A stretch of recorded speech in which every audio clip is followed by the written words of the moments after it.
Okay, finally we get to reovirus, the virus that just has to be a little different. It's RNA, but double-stranded.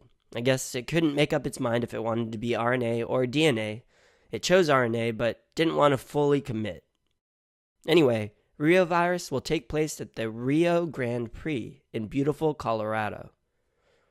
As we set the scene of the Rio Grande Prix, you'll notice we're using some beautiful oranges and other warm colors to remind you that it's an RNA virus. As I said, what makes it unique is that it's a double-stranded RNA virus. So the whole positive versus negative sense aspect of classification doesn't really apply here. Thus, there's no sun or moon in the sky. It's kind of right in between, sunset time. And as an RNA virus, it replicates in the cytoplasm. None of this replicating in the nucleus business like orthomyxovirus. So reovirus is non-enveloped or naked, so let's bring in our buddy David onto the scene here in the back. Or perhaps a rock formation that looks suspiciously like David. So to round out the general characteristics, reovirus is segmented and is the last virus in the Bohr mnemonic. Do you remember the others? Try thinking back to the other pictures. We have Bunyavirus and Paul Bunyan's 3 chopped down trees. We have orthomyxovirus and the 8 segments represented by the 8-legged octopus. And then we have arenavirus and the 2 circles for our gladiators.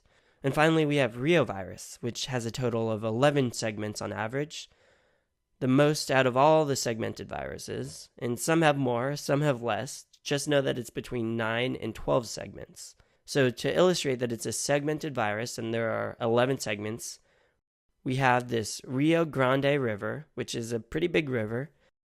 So we'll add 11 boats on the river, 1 for each segment. Also, since it's a race, we need lanes. So we'll add this flotation rope separating the 2 lanes.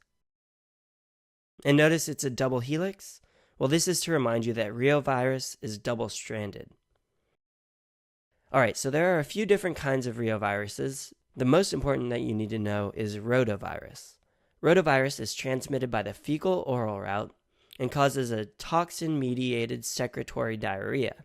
It can be a fairly explosive, watery diarrhea, a lot like norovirus. And when you hear rota, don't you think of rotate or rotary, which definitely stirs up an image of a propeller? So we'll stick with the same propeller theme we used in norovirus and add a motor to the boat here. See the brown, muddy water flying everywhere? Pretty nice visual for this type of diarrhea. The toxin that's responsible for this diarrhea is called NSP4, and it's a viral enterotoxin that increases chloride permeability, leading to secretory diarrhea. So to illustrate all of this, first let's write on the engine 9-speed 4-stroke. And that might sound a little unrelated, but let's break it down. N for 9, SP for speed, and the number 4. That makes NSP4, the enterotoxin responsible for the symptoms caused by rotavirus.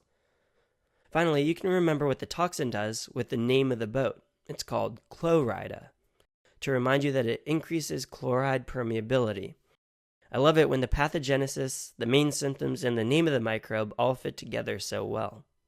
So a lot of these viral illnesses are seasonal, and rotavirus is definitely one of those seasonal viruses. The classic time of year for these rotavirus outbreaks is wintertime, so we'll add some snow caps to the mountains off in the distance. And again, this is to remind you that it occurs most often in wintertime. So what population is most at risk? Well, look at who's racing the boats. If you look closely, each contestant is a kid, because children are at high risk of catching rotavirus. The classic patient is an infant or a young child, especially those in daycare. In fact, it's the leading cause of severe diarrhea in infants and children. So if you look towards the finish line, we'll draw in an enthusiastic fan holding a giant foam finger with a number 1 on it.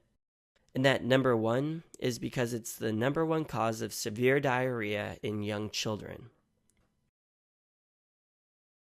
The other, somewhat less relevant virus in the Rio family is Colorado tick virus.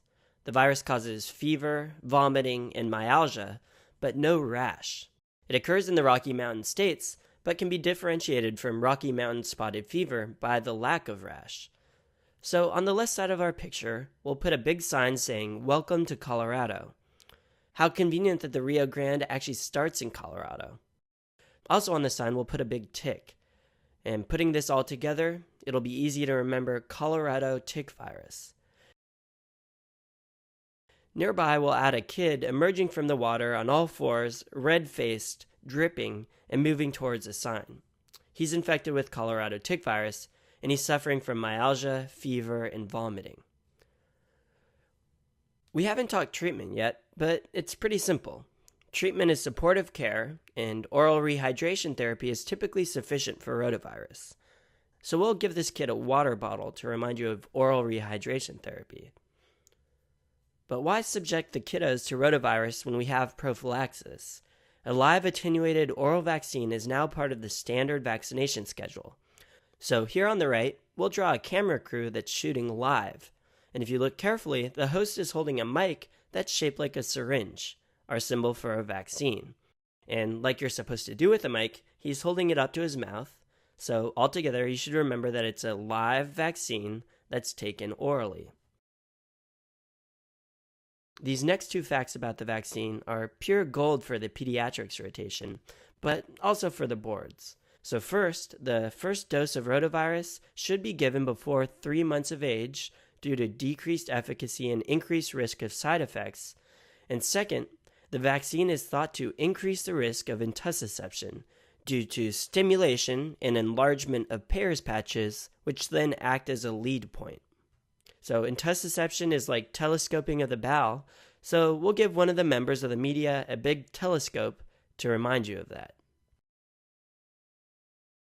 Alright, and that's all for reovirus. Remember, it's unique in that it's a double-stranded RNA virus, so it's both positive and negative sense.